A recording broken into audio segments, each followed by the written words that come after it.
Iran ఎక్కడ గెలిచిందంటే ప్రచారంలో గెలిచింది.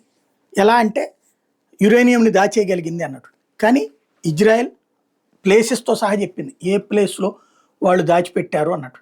కొండ అంతా తెలుసు. ఏకైక సమస్యల్లా యురేనియం ఇప్పుడు ఉన్నటువంటిది 40-50% శుద్ధేనట. టోటల్ 85 అన్నారు, కానీ 45% శుద్ధి చేసిన యురేనియమే ఇప్పుడు అవతలకి మళ్లించిందంట. 90% శుద్ధి చేసిన దాన్ని కదిలిచ్చేటటువంటి ఉద్దేశం లేదట.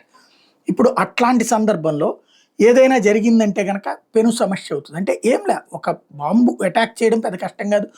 ఒక 2 బాంబులతో ఆ ప్లేస్ అంతా విధ్వంసం అవుతుంది. కానీ చుట్టుపక్కల ఉంటుంది సౌదీ అరేబియాకి సమస్య, దుబాయ్కి సమస్య, కువైట్కి సమస్య, పాకిస్తాన్కి సమస్య, రష్యాకి సమస్య.